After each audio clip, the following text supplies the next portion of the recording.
নাচলে ৫,৬২০ ক্ষুদ্র ও প্রান্তিক কৃষকের মাঝে বিনামূল্যে বীজ ও সার বিতরণ।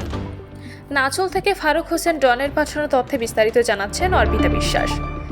চাঁপাইনবাবগঞ্জের নাচল উপজেলায় কৃষি প্রণোদনা কর্মসূচির আওতায় ৫,৬২০ জন ক্ষুদ্র ও প্রান্তিক কৃষকদের মাঝে বিনামূল্যে উচ্চ ফলনশীল বীজ এবং রাসায়নিক সার বিতরণের কার্যক্রম উদ্বোধন করেন উপজেলা নির্বাহী অফিসার ভারপ্রাপ্ত সুলতানা রাজিয়া। ২০২৫-২৬ অর্থ বছরের খরিফ এক মৌসুমে গ্রীষ্মকালীন মুগ, তিল, পাট ও আউশ ধানের আবাদ বৃদ্ধির লক্ষ্যে কৃষি সম্প্রসারণ অধিদপ্তরের উদ্যোগে এই কর্মসূচি গ্রহণ করা হয়েছে।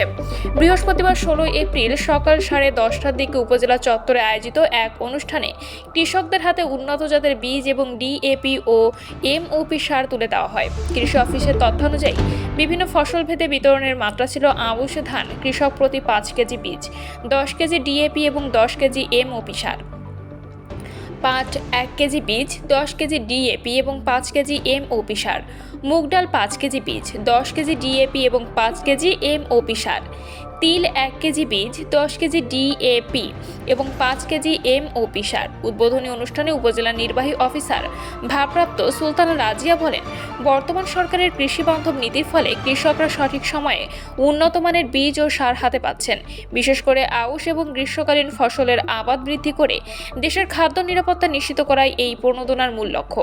এয়ার ফ্লো মেশিনের ব্যবহার ও উফশি জাতের আবাদ সম্প্রসারণের মাধ্যমে হেক্টর প্রতি ফলন বৃদ্ধি পাবে বলে আশা করা হচ্ছে। এ সময় উপস্থিত ছিলেন উপজেলা কৃষি কর্মকর্তা সালেহ আকরাম, উপজেলা জামায়াতে আমির প্রভাষক ইয়াকুব আলী, ইউপি চেয়ারম্যান শফিকুল ইসলাম, কৃষি সম্প্রসারণ কর্মকর্তা রায়হানুল ইসলাম এবং কৃষি সংশ্লিষ্ট কর্মকর্তা বৃন্দ।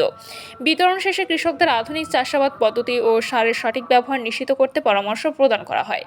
বিনামূল্যে এই কৃষি উপকরণ পেয়ে সন্তোষ প্রকাশ করেছেন স্থানীয় প্রান্তিক কৃষকরা। তারা জানান, সঠিক সময়ে এই সহায়তা পাওয়ায় তারা আবাদি জমি ফেলে না রেখে অর্থকরী ফসল উৎপাদনে অধিক আগ্রহী হবেন।